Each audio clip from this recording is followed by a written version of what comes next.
mamas and daddies, this is your instructional video on the packet that is being sent home, not a video for the children, so please do not watch the following with your kiddos at home. You are receiving in your packet 2 pieces of wet on wet painting paper, Peter the paintbrush, Peter likes to keep his hair high and tall, and a little jar of yellow paint.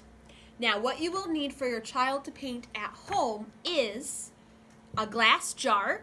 I have 2 examples of perfectly good glass jars. We would typically give this jar to a younger, shorter, and smaller child because it has a nice big opening and is nice and short.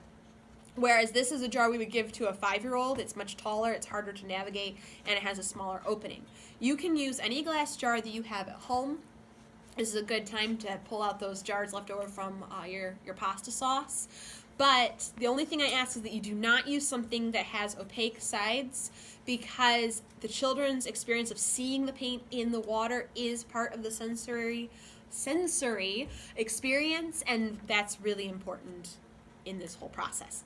The other thing you will need is a sponge and or a rag. The sponge is used to wipe the water off of the paper, and the rag is used for the child to kind of blot their paint as they go along, so it's not too much on the paint. They're used, or too much on the paper.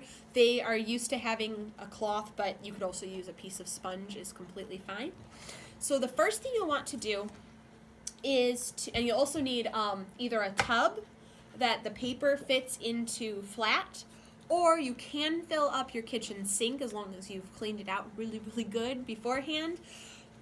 What you do is, if you're using a tub, you only need a tiny bit of water, but if you're using your sink, you want to fill it up enough that the paper can float on top. And in this, I've only put maybe like a 1/4 inch of water. And you lay it in there, let it soak for about 10 minutes. A little under is fine, a little more isn't. I mean, you don't want to let it soak more than 10 minutes because then it can start getting too flimsy. And then when you pull it out, place it on a surface. Now here at the school, we have these lovely painting boards. If you do not have a board that is either smooth wood that has been sealed in some way, or a plastic cutting board that is larger than your piece of paper, will also work. You also can use the top of your kitchen table, but if it is not sealed, the paint can seep into it and then it will stain. So the paint is completely fine to clean up off of the floor and a sealed surface, but if it is unfinished, it will stain and sink into the open pores of the wood. We also recommend that the children wear an apron or some kind of smock because, again, even though the paint will clean up off of sealed surfaces, it does stain your clothing pretty badly. So, once the child is ready to paint, we often either sing a song while they're painting or recommend as much silence as possible. A lot of you had a very similar experience at our last parent-teacher meeting. So you need to set up their jar. I'll use the short one. Their jar, their paint, and their either rag or their sponge here with Peter laying on top. Give them the jar unscrewed for the paint. Now this is double the paint that we would typically give them. Typically we would only have about half of this jar filled, and sometimes when the child is putting their brush in, they will knock the jar over and the paint goes everywhere. So I do recommend, if you can, pouring a little bit of this out in something to temporarily store it in, or another sealed little container, just in case they do spill it. Also keep the paint pure in case it gets a little too diluted with the water when they're painting, at least their first painting. And it might need a little shake when you get it because this is mixed from a concentrate, and sometimes the pigment goes to the bottom, and you, not the child, might need to shake it up a little bit before they start painting, or give it a little spin just to make sure it's all mixed before you give it to them and you take the cap off. And when the children are all done painting, we ask them put Peter down on the rag and stand with their hands behind their backs.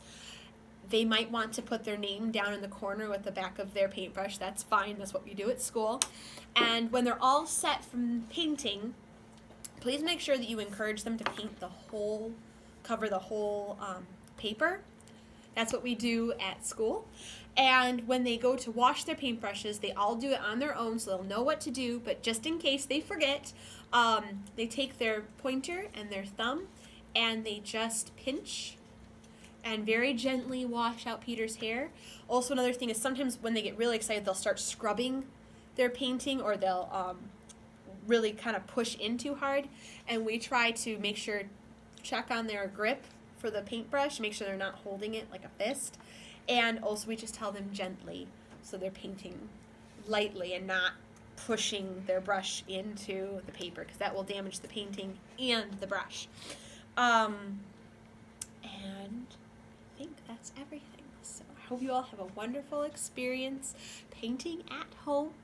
And like I said, your children know exactly what to do, so don't let them take advantage of you by telling you that they don't know what's going on, because they do. And if you have any questions or concerns, please feel free to text or call or email us at any time. Bye!